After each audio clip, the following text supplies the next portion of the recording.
friends, welcome back to my channel. My today's recipe is Basanti Pulao, which is a very traditional Bengali dish which is usually prepared during any celebrations or special occasions.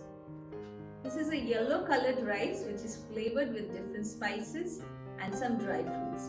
So let's look into the ingredient list now. Our first ingredient is of course rice, and today I have 4 cups of Govindabhog rice.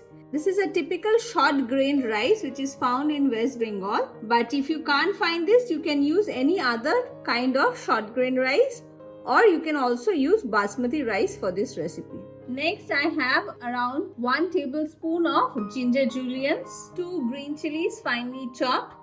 You can increase or decrease the amount of green chilies according to your taste. Half cup of cashew nut which I have split it into halves. Half cup of raisins. 1/3 cup of sugar.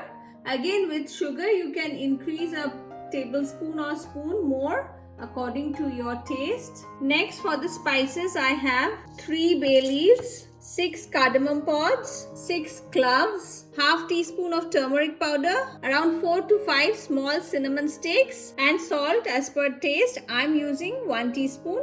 And today I'll be cooking my rice in ghee or clarified butter, approximately 3 tablespoons. And today I'll be preparing my Basanti Pulao in a rice cooker. For that I'm going to add in 3 tablespoons of ghee or clarified butter. If you want, you can use white oil also, but the ghee definitely gives a more authentic flavor to this dish.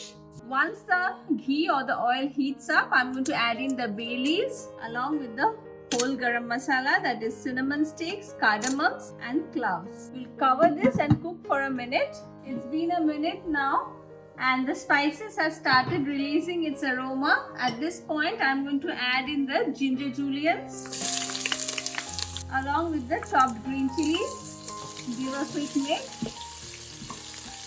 I'll also add the cashew nuts so that they get fried along with the spices, the raisins too. And I'll cover it and cook it for another minute now. It's been another minute now, and as you can see, the cashews and the raisins are well fried. At this point, I'm going to add in the washed Govindabhog rice, washed and drained completely in a strainer. Mix it well, and we'll fry the rice till it becomes a little bit more whitish in color. That would take approximately a minute or 2. After mixing it, I'm going to cover it and cook it for another 2 minutes now. It's been another 2 minutes now, and as you can see, the rice has turned a bit more whitish in color. At this point, I'm going to add in the turmeric powder and salt,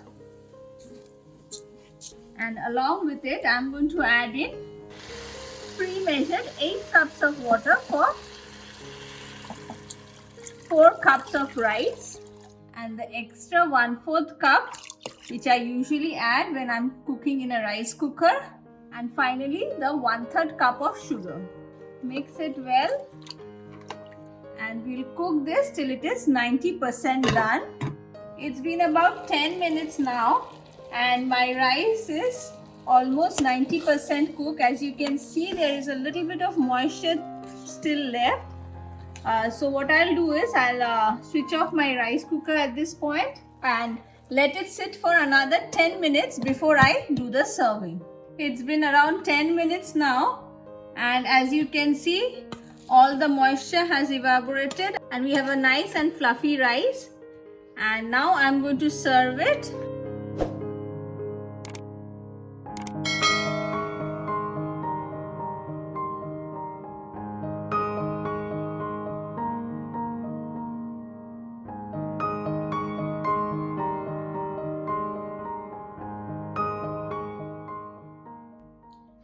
My Basanti Pulao is ready, and friends, you just saw how easy it was to make.